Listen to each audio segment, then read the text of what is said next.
Receber o convite, poder estar aqui essa noite, para que nós possamos aqui, em alguns minutos, fazer uma pequena reflexão, um estudo, né, em conjunto, porque o aprendizado é em conjunto, né? Então nós estamos aqui para aprender. Aliás, é esse o sentido de nós estarmos aqui encarnados, evoluir, aprender.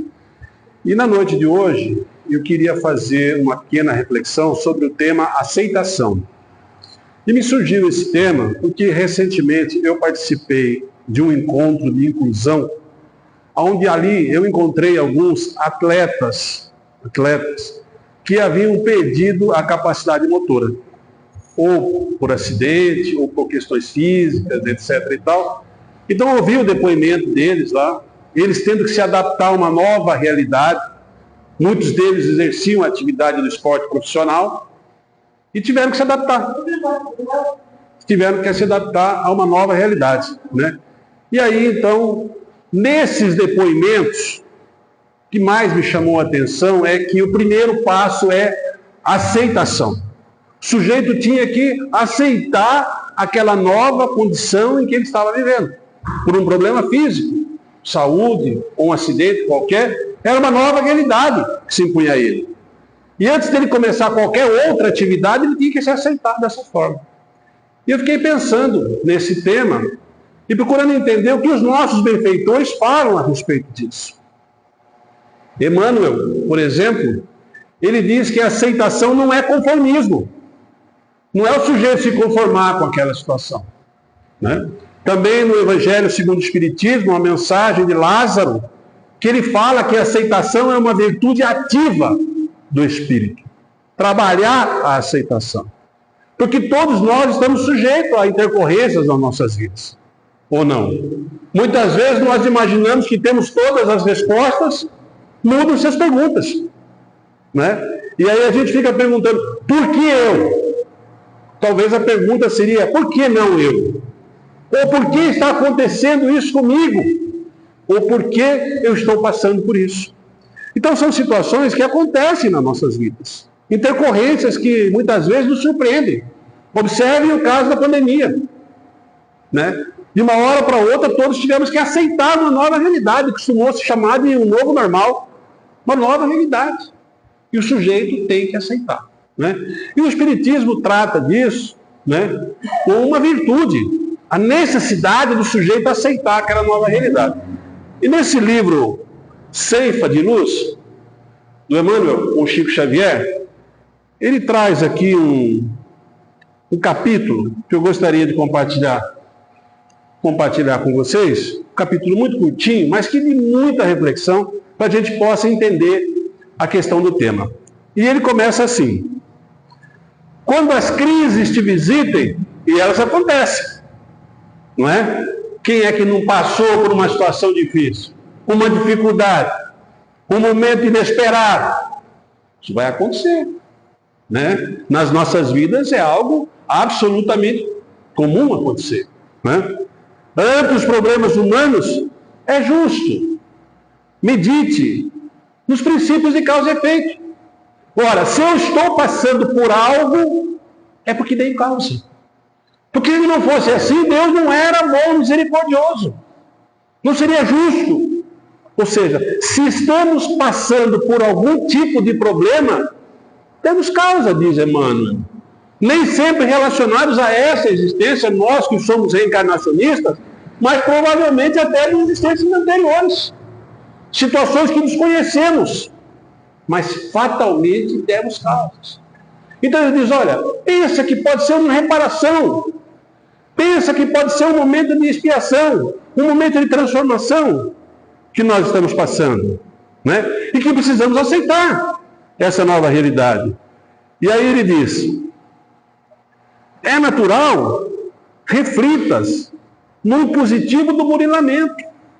No momento da dor, nós temos que olhar para dentro de nós mesmos, entender aquela realidade, compreender o que nós estamos passando, o motivo do que nós estamos passando. Normalmente nós vemos na casa espírita, as pessoas chegam em busca de solução, querem respostas. Eu, quando cheguei ao Espiritismo, há anos atrás, queria respostas. Por que é que eu estou passando por determinada situação? Fatalmente deu causa. Mas também era um momento de transformação do espírito. Um momento em que o sujeito é convidado a se reformar. O convite que nós recebemos quando nós chegamos à casa espírita é a transformação moral do sujeito. É ele olhar para dentro de si e falar, olha, eu preciso mudar. Eu preciso me transformar. Se eu continuar produzindo as mesmas coisas, eu terei os mesmos resultados de dor. Ou seja, eu preciso criar situações diferentes. E aí a gente chega querendo respostas quando a solução está dentro de nós. André Luiz nos fala que nós somos médicos de nós mesmos. Precisamos corrigir. E muitas das vezes nós sabemos que nós estamos errados. Sabemos que estamos agindo em contrário às leis divinas. E durante a lei de causa e efeito vamos escolher. Às vezes alguém pergunta, chega a uma casa espírita achando que se faz milagres, se faz prosélitos. Olha, eu gostaria de saber o que eu serei amanhã. Filho, você vai ser o que você está fazendo hoje. Simples assim. É a realidade dos fatos. Planta e colhe. Não é? Agora, quando nós chegamos aqui, determinados à mudança, a ajuda se estabelece. Mas o camarada tem que querer. Porque se ele não querer, de nada ajuda, adianta o auxílio dos amigos espirituais. Não é? No livro Os Mensageiros tem uma passagem muito interessante, que o camarada passa ali no passe, na fluidoterapia, faz 10 vezes que ele está passando lá, mas ele não mudou o comportamento dele. Ele não alterou o pensamento dele. Ou seja, ele continua produzindo a mesma realidade. Espera milagre. Transformação está dentro de cada um. Não é o outro que tem que se transformar, é o sujeito que tem que se transformar. Não é a minha mulher, meus filhos, meu parente, minha mãe, é eu. E esse é o convite que nós recebemos quando nós chegamos aqui. Né? O sujeito tem que melhorar. Porque muitas vezes a dor se estabelece como um instrumento de transformação. É um remédio amargo que nós precisamos tomar para essa transformação. Recentemente eu vendo uma palestra do Zé Carlos de Luca na internet, e ali ele conta um caso muito interessante de um camarada que há 1 ano frequentava a casa, em busca de uma solução. Ele tinha um problema gástrico. E aí então ele vai procurar o companheiro e diz, olha, faz 1 ano que eu estou vindo aqui, rapaz, mas não melhora, não dá jeito de melhorar esse negócio. E aí então o benfeitor se aproxima e pergunta para ele o que é que ele vai fazer quando ele melhorar. O senhor pode me responder, melhorando do problema do intestino, o que o senhor vai fazer? A primeira coisa que eu vou fazer, eu vou lá no bar, vou tomar uma lá. Ou seja, aquela doença era um instrumento de transformação do espírito. E a gente reclama da dor. E como eu disse, a dor muitas vezes é um remédio amargo, que ela se estabelece na nossa vida para as nossas transformações. É no momento da dor que nós lembramos de Jesus. Lembre-se daquela passagem em que ele está ao barco, dormindo, e os discípulos ali observando que aquela tempestade ia levar ao naufrágio. E aí falou, melhor acordar o homem. Acorda o homem porque nós vamos naufragar. E aí vão lá acordar ele. E ele diz, homens de pouca fé. É só no momento da dor que a gente vai procurar Jesus no fundo do barco? Não. Nós temos que trabalhar dentro dos ensinamentos de Jesus. É isso que o Espiritismo nos fala. É isso que ele nos orienta. Não é para sermos santos. Porque se nós fôssemos santos, nós não estaríamos nessa segunda-feira aqui. Fatalmente estaríamos em outras ordens, mais evoluídas. Mas se nós estamos aqui é para aprender em conjunto, como foi falado no começo. Aprender, inclusive, com a dor. Então, quando a dor se estabelece, muitas vezes é um momento de transformação do espírito. Veja o orgulhoso. Aí, quando ele cai, ele tem que aceitar aquela realidade. O sujeito que tem poder, de repente ele cai, uma nova realidade. O camarada que tem dinheiro, viver com aquela nova realidade. Né? Aceitar aquela nova condição. E como a gente diz aqui no interior, bom cabrito não berra. Trabalha na sua melhora interior. Modifica os seus atos, né? E aí ele continua. Reflitas no burilamento espiritual com que somos defrontados. Entretanto, pensa na renovação, capaz de trazermos prodígios de paz e vitórias sobre nós mesmos. Porque a transformação é interior. A paz é uma conquista interior. Nós não vamos lá na farmácia comprar um remédio que nos dê paz e tranquilidade, serenidade. É algo que tem que ser trabalhado pelo Espírito. Ele entender aquela realidade e trabalhar. Tem coisas que ele pode superar, que ele tem que trabalhar nessa superação, e coisas que simplesmente o sujeito tem que aceitar. A perda de um ente querido, se nós não nos aceitarmos, vai prejudicar, inclusive, o desencarnado lá no mundo espiritual. Não é? Aceitar aquela nova realidade. Então, o Espiritismo, meus amigos, é uma doutrina consoladora, que nos ajuda a pensar. Gente, o problema vai acontecer. Ou tem alguém aqui que não tem problema? Esses dias eu fiz essa pergunta, o menininho levantou a mão. Eu não tenho. Não tem porque não trabalha com cheque, não tem boleto para pagar. Né? Mas vai chegar num momento da sua vida que você vai entender o que é a realidade da transformação. Né? E ela vai acontecer nas nossas vidas. Não tenho dúvidas disso. E aí ele continua. Se atingistes a integração profunda com as bênçãos da vida, considera a tarefa que a divina providência lhe confiou. Deus não envia problemas do que não estejamos necessitados.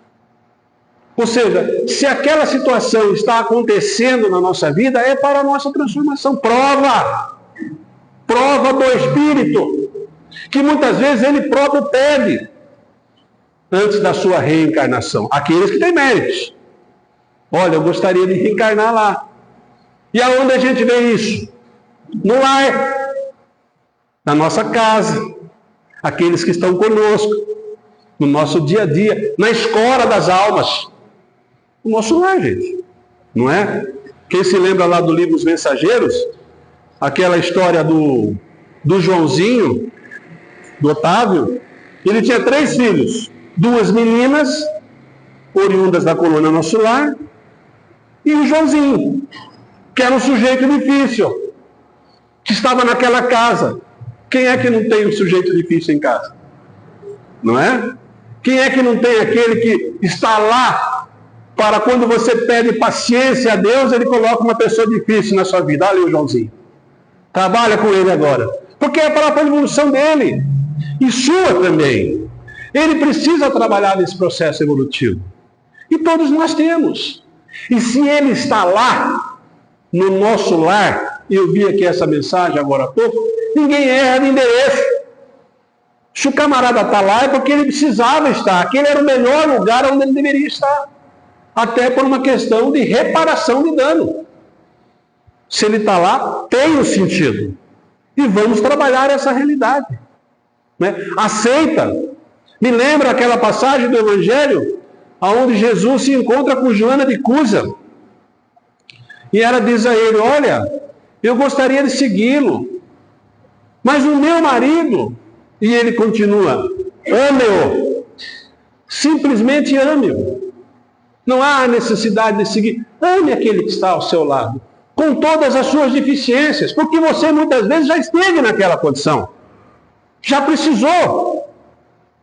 Eu me lembro do livro Libertação, quando o André Luiz chega numa zona umbralina e vê aquela realidade daqueles espíritos naquela condição vibratória e pergunta para o benfeitor aonde está Deus que permite tamanho sofrimento. E aí o benfeitor diz, André, nós já estivemos aí. Nós já estivemos nessa situação. Diante do processo evolutivo, nós estamos mais adiante hoje, mas já estivemos lá. Então tenha paciência. Trabalhe a transformação. Aceite aquela realidade. E é difícil, gente. Falar é muito fácil. Mas quando você chega diante da realidade lá, principalmente no lar, a gente se encontra com os problemas de fato, né? E aí ele continua: aceitação e paciência, sem fuga ao trabalho. Sem fuga ao trabalho. Ou seja, aceitar aquela realidade, trabalhar com paciência. Às vezes a gente quer as coisas na hora, quer que aconteça hoje. Não, você não está entendendo, eu quero que seja agora. E não aceita. A natureza não dá saltos. Nós não estamos aqui por uma criação divina no instante. Nós estamos aqui porque há milênios nós estamos nos transformando. Nós estamos nos transformando como espíritos. Quem eram aqueles espíritos que estavam lá 2000 anos jogando pedra na cruz? Atirando contra Jesus, senão nós mesmos? Dentro desse processo reencarnatório, o que fizemos nas existências anteriores? Quem somos, de fato? Ou seja, nós estamos nesse processo. Quando nós olhamos Emmanuel, que escreve esta obra, e vemos o que ele relata no livro há 2000 anos, o que era aquele senador orgulhoso e o que ele se transformou, mas através do trabalho. Porque o trabalho é individual, a transformação é interna. Se eu quiser emagrecer, eu tenho que fazer regime, não é o outro. Eu que tenho que ter propósito da minha mudança. Não é? E é esse o convite que nós recebemos. Agora, no seu tempo. Paciência. Não é? Que a paciência é uma conquista. É o sujeito saber entender que nem sempre é na hora. A comida não pode ser nem crua, nem mal passada. Tem seu tempo. E nós temos que entender isso. Trabalhar isso dentro de nós. E ele fala, sem fuga ao trabalho. E aí nós ficamos imaginando que nós estamos aqui a passeio. Não, estamos a trabalho. Nós estamos em tarefa. E quando nós nos encarnarmos, meus irmãos, segundo os nossos ensinamentos enquanto espíritas, vamos continuar trabalhando. Leva engano aquele que pensa que ao chegar lá vai descansar. Ai, morreu, descansou. Agora é que ele vai trabalhar. Lá no livro Nosso Lar, a passagem da irmã veneranda, que é celebrada por 1 milhão de horas de trabalho, vírgula, sem reclamar. Esse é o detalhe. Aceita a tarefa, trabalha, procura a sua melhor interior. Não há milagres, não há prosélitos. Os amigos espirituais ajudam sempre, o tempo todo. E eu sou testemunho. Mas nós temos que estar conectados. Nós temos que estar conectados com essa realidade. Não é? Ou seja, nós temos que estar atentos, ligados. O ventilador vai funcionar só se ligar na energia. Senão, não funciona. E aí ele continua. O trabalho é quase sempre a metade do êxito de todo e qualquer teste que estejamos submetidos, em nosso próprio proveito. Se qualquer tempo é suscetível de ocasião para o trabalho. Eu me recordo no livro Paulo Estevão, a passagem em que Paulo, depois das suas 2 viagens, ele já estava alquebrado, não tinha mais condições de viajar, porque a viagem não era de cometa, não. A viagem era a pé ou no lombo dos animais. E ele não tinha mais condições de viajar. E aí os benfeitores dizem a ele, Paulo, escreve. Aí surgem as cartas de Paulo. Sempre há oportunidade do trabalho. Numa outra ocasião, ele ainda em Corinto, ele é preso. E quando levado ao cárcere, prega o evangelho para aqueles que estão lá detentos. Ou seja, aproveita toda a oportunidade que lhe é dada para o trabalho. Eu me recordo também de Chico Xavier, que dizia que o maior receio que ele possuía era chegar ao mundo espiritual e ter consciência de que não fez tudo o que poderia fazer. Imaginem, um homem que nasceu lá em Pedro Leopoldo, em 1910, numa situação difícil, que tinha tudo para dar errado, uma família numerosa, perdeu a mãe logo na primeira infância, não é? E produziu uma obra extraordinária, como essas que nós estamos lendo aqui. Aproveitou a oportunidade do trabalho. Sim, nós não somos Chico Xavier, mas nós podemos fazer a nossa parte. A nossa pequena tarefa, porque todos nós temos uma tarefa. Como dissemos, não viemos aqui a passeio. Aproveitar aquela realidade e trabalhar. Né? Desenvolver aquilo que muitas vezes nos propomos a fazer. Resgatar os nossos erros.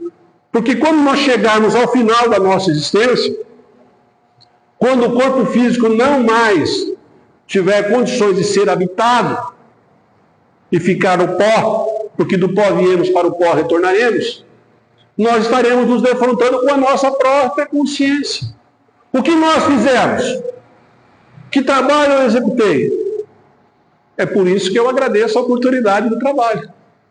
Porque quem sabe numa vida anterior eu blasfemei Jesus, critiquei, estive ao lado de Barrabás, agora tenho que falar. A oportunidade da reparação dos nossos erros. O espírito, quando ainda tem condições, pede muitas vezes para reencarnar com aquela condição. Eu me lembro do livro Missionários da Luz, André Luiz, que um espírito, ao reencarnar, ele pede para vir com um probleminha físico na perna. E aí ele se apresenta para o benfeitor no departamento de reencarnação e diz: olha, eu gostaria de vir com aquele probleminha físico, para que o meu orgulho não seja tão exacerbado como foram nas encarnações anteriores. Isso vai ser uma limitação física do meu próprio orgulho para o meu trabalho de transformação. Então, a doença ou a dor, muitas vezes, é uma limitação do espírito. É uma situação em que ele se coloca para ele se transformar. Não é? Momento de reflexão do espírito. E ele continua. Todo e qualquer tempo é suscetível e ocasião para o reajuste e para o resgate. E também a oportunidade de recomeçar. Meus amigos, todos nós erramos. Ou tem alguém aqui que não errou ainda? Ninguém. Nós olhamos para Santo Agostinho, que foi um grande teólogo da Igreja Católica. Até 30 anos de idade ele tinha uma vida absoluta. Está lá no livro dele, Confissões. Ou seja, ele não entendia aquela realidade, mas teve a oportunidade de se transformar no momento de consagração. E se transformou. Vejamos Paulo, a estrada de Damasco, quando ele está perseguindo Ananias e cai ao cavalo. Jesus aparece à sua frente e ele diz: Saulo, por que me persegues? E aí ele então, de joelhos, diz: Senhor, o que queres que eu faça? Todos nós, meus amigos, temos a oportunidade de encontrar a nossa estrada de Damasco, de nos transformarmos. Nós estamos aqui para isso. Por que não? E não só esses exemplos, outros que estavam lá ao lado de Jesus, Judas que traiu, Simão que negou, não é? Ou seja, vários que estavam próximos de Jesus erraram, porque nós não podemos errar. Agora, o problema é persistir no erro, continuar fazendo as mesmas coisas e querer resultados diferentes. Compreendemos a nossa realidade, sabemos o que é certo e o que está errado. Allan Kardec nos fala, aliás, os espíritos superiores nos falam, que a consciência traz as leis morais. E nós sabemos o que é certo e o que é errado. Se pôr a mão no fogo, vai queimar. Não é? Agora, se o camarada insistir, o problema já passa a ser dele. E eu volto a insistir. É trabalhar nos mínimos detalhes a nossa transformação moral. Não é? Porque a natureza não dá saltos. Evidentemente que se nós pudermos sair daqui melhores do que chegamos, o processo se anda. O processo caminha. Porque o espírito não retroage. Ele pode estacionar, mas jamais retroagir. Né? E aí ele continua. O amor que estejamos acrescentando à obrigação que nos cumpre é sempre plantação de felicidade para nós mesmos. Fazer tudo com dedicação, com amor, com carinho, bem feito. Quando minha mãe falava para mim: vai arrumar a cozinha aí, fico irritado, mas vou lá e procuro fazer o melhor possível. Fazer as coisas da melhor maneira possível. Não é? Porque nós não somos perfeitos, mas não podemos trabalhar isso dentro de nós. Quando nós vemos a casa espírita, dentro do voluntariado, fazer o que for possível. Dar o que está ao nosso alcance. Não é? Essa é a tarefa do Espírito. E ele continua. Onde estiveres e como estiveres, nas áreas da dificuldade, serenidade. Meus amigos, eu acho que essa é a palavra-chave que nós precisamos entender. É a serenidade. Né? Compreender e trabalhar isso dentro de nós.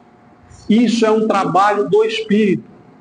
Porque se o sujeito se desequilibra, ele não pode estar em condição de harmonia. Aí se estabelecem as doenças. Eu me recordo de uma passagem do livro Obreiros da Vida Eterna, em que André Luiz se encontra com um sujeito que está lá, na casa transitória de Fabiano. O nome dele é irmão Gotuso. E o Gotuso era médico, quando estava encarnado. Médico. E o André gostaria de conhecê-lo, porque ele quer ter contato com alguém, porque o André também era médico. O André Luiz é o autor espiritual das obras. Né? E encontra Gotuso. E ele diz, André, eu enquanto encarnado, eu era católico. Eu acreditava nos sacramentos da igreja. Mas ao mesmo tempo, como médico e cientista, tinha lá minhas dúvidas. Ou seja, ele tinha um pezinho. Não pode ser assim. Há de haver algo diferente. A concepção não pode se dar no nascimento. E nem pode encerrar-se no túmulo. Mas é isso que ele havia aprendido. Mas quando ele chega no mundo espiritual e ele percebe que isso não acontece, ele fala, é porque o homem ainda não conhece a sua realidade. Não conhece a realidade do espírito. Em especial a do perispírito, que acompanha o espírito após a sua desencarnação. E lá estão registrados todos os seus conhecimentos. Quando nós olhamos na internet e vemos crianças pequenas, né, jovens, tocando, eu fico com uma inveja danada. Né? Aí eu fico pensando, será que aprendeu na barriga da mãe? Ou será que isso já é algo que ele vem trazendo de existências anteriores? Que o espírito está se aprimorando nesse trabalho. Que esse conhecimento está sendo aflorado nesta existência, mas porque ele já adquiriu nas existências anteriores. Porque ele está se transformando. Meus amigos, a morte não é o fim para o espírito.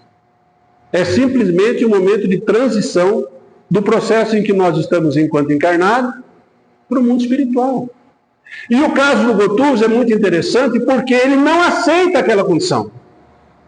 Ele não aceita porque, além do médico, ele era casado, desencarna com 50 anos, e a mulher tinha 36. E ele tinha 2 filhos. Sofre uma pneumonia. E aí ele percebe que todo o dinheiro que ele havia amealhado não era suficiente para comprar a doença. O dinheiro que ele tinha não lhe dava a cura. Não era suficiente, porque o dinheiro não compra tudo. É necessário. Nós precisamos do dinheiro para a nossa vida. O centro precisa do dinheiro. Precisa pagar a conta de luz, microfone, água. Mas nós não podemos nos escravizar por ele. E ele não aceitou aquela realidade. Porque como católico, ele achou que ele iria desencarnar, chegar ao mundo espiritual e encontrar as benesses que ele havia comprado. Inclusive no momento da extremunção. Que o padre fala, olha, você pode ficar tranquilo. Você vai chegar lá, vai encontrar Jesus. E aí ele desencarna. E eis que a realidade é diferente. Aonde está aquilo que ele havia comprado aqui? Ele não conhecia. Né? E ele não aceita aquela condição. E o fato dele não aceitar aquela condição mantinha ele naquela condição vibratória. No umbral. Porque ele se escravizava pelo seu próprio pensamento. No mundo espiritual. E pior, Quando ele toma consciência dessa situação, ele resolve então voltar, tempos depois, a visitar a sua família. A mulher, Marília, havia casado de novo com um primo, com Carlinhos, primo dele, que havia se apossado da sua casa, dos seus filhos e do seu dinheiro. Ou seja, nada é nosso. Ele percebe que tudo aquilo que ele havia construído, ele havia deixado não só para os filhos e para a mulher, mas para aquele terceiro que estava lá. E ele não aceitava aquela condição. Não aceitava. E falava para o André: embora eu tenha consciência da minha realidade, eu não aceito essa condição. Não entra no meu assim. E aí então, os benfeitores dizem a ele: necessário se faz reencarnar nesta mesma família. Ele vai voltar lá. Né? Naquele mesmo núcleo familiar em que ele havia deixado pela desencarnação, pela pneumonia. Ou seja, nós precisamos pensar. Essa história do Gotuso nos faz pensar essa realidade. Né? Nada é nosso. A minha casa não é minha. Né? Os meus filhos não são meus. Dia desse, num trabalho mediúnico, nós tivemos lá um camarada que falou assim: não, mas eu não vendi a casa. Eu não passei a escritura. Foi, Cris? Eu não vendi. Mas estão lá na minha casa. Não, mas a casa não é sua. São empréstimos que Deus lhe deu para você trabalhar a sua transformação. Então, gente, nós precisamos pensar, entender com uma certa lógica essa realidade. O que nós estamos fazendo aqui, nesta segunda-feira, se não aprender em conjunto? Colocar dentro de nós esses ensinamentos que foram nos dados pelos benfeitores para aprender a realidade do Espírito. Deixarmos de ser materialistas, que nós não vamos levar. Eu nunca vi um coreto férreo com um caminhão, um carro forte atrás. Não vai, porque não leva. Deixa aí. E aí ficam brigando. Os parentes, inclusive, pela herança. E o sujeito não participa nem do inventário. Tem que vir um outro lá, de inventariante. Não é? E funciona assim. E nós sabemos disso. E nós nos preparamos para essa realidade do Espírito, aceitarmos essa condição, aceitarmos que vai chegar um determinado momento e falar: opa, deu ruim, ou deu bom, no momento da transformação. Não é? Pensarmos isso enquanto estamos encarnados. Pensarmos que as dificuldades são instrumentos que muitas vezes a espiritualidade nos coloca à frente para a nossa transformação, para a nossa melhoria, para a nossa nova realidade, para o nosso novo normal. Não é? E não reclamar. Porque que adianta ficar reclamando? Aceitar aquela realidade, trabalhar a nossa melhora e procurar seguir adiante nesse processo de transformação. Esse é o sentido da aceitação. Uma virtude ativa do espírito. Compreender aquela realidade. Às vezes a doença, quando ela chega, quando ela se estabelece, você tem um propósito. Muitas vezes o espírito pede ou necessita daquela situação. Eu me recordo, ainda no livro Missionários da Luz, a encarnação de Segismundo, muito conhecida no meio espírita, não é? O Segismundo vai reencarnar naquela família, e como ele havia assassinado o Adelino, ele viria com um problema cardíaco no coração. Ele havia dado um tiro no outro. E aí então, os benfeitores dizem: olha, num determinado momento da vida, esse problema cardíaco vai aparecer. Porém, o amor cobre uma multidão de pecados. Se ele trabalhar a sua realidade, a sua transformação, ele pode suprir essa existência. Superar aquele erro. Superar aquele dano. Quando nós estamos trabalhando no bem, Ele advoga a nosso favor. Como é que nós vamos pedir algo se não temos méritos? Lembre-se do nosso lar. O André Luiz vai até o benfeitor e diz: olha, eu gostaria de ver a minha família.